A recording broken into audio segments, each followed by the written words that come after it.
I just made a connection between a verse that we know appears in the Nag Hammadi in the Gospel of Philip.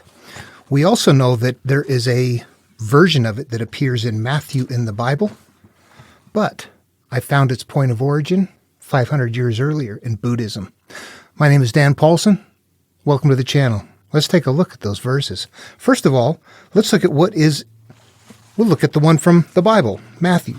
I'm using the NRSV. Matthew 3:10. Even now the axe is lying at the root of the trees.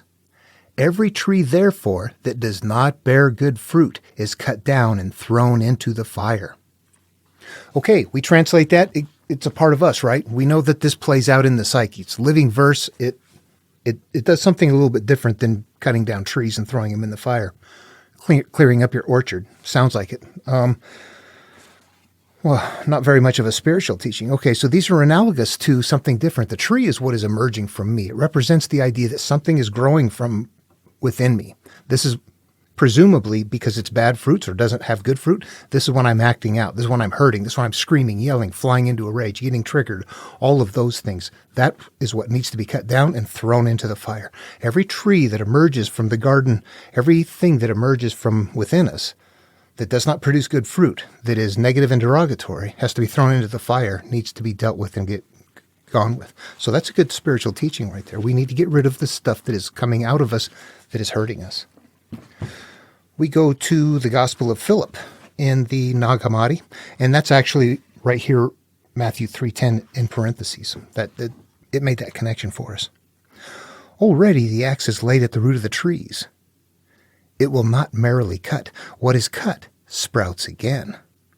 But the axe penetrates deeply until it brings up the root.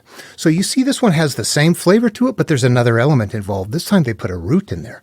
You don't just cut it down and throw away the tree. Now they're saying that if you cut it down, it's going to grow back again, that you have to pull out the root. So there's an element of understanding in here then that if we're acting out, and then what do? I'm apologize, you're handing flowers, you're doing something, you're trying to figure out, you let time go by. This continues to act out in this. You've cut it down, you try to make amends, but guess what? It's going to come back again, doesn't it? You don't get rid of it. There's a root in there that has to be pulled out. There's an original source of whatever we have that's acting out that we need to go after.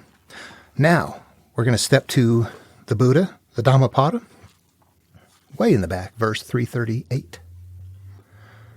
As a tree, even though it has been cut down, is firm so long as its root is safe and grows again. Thus, unless the feeders of thirst are destroyed, the pain of life will return again and again. Okay, the tree, that's emerging from us. That's coming from our garden, the garden of our life. The tree represents our action, what is coming out of us, what is emerging. Right now, this is the tree you see coming out of me. When I'm screaming and yelling and mad, that's a different tree that's producing bad fruit. Okay, so as long as the root is safe, the tree grows again. Thus, unless the feeders of thirst are destroyed, whatever it is that is the origin, in this case, they've changed it from root to feeders of thirst, so they're transitioning a bit, this verse. The pain of life will return again and again. So we're going to see this emergence of cyclical pain. Buddha's got a little bit more plain language, and he's got a little bit more detail in there, but you see that connection? How fun is that? Okay, I'm going to do a verse. I think I'm going to do a video or two on short verse again. We need to get back to get people involved in interpreting. And I think I need to get back to the short verse, this kind of small stuff right here, and get people hooked into that again. That's it for this video. See you in the next one.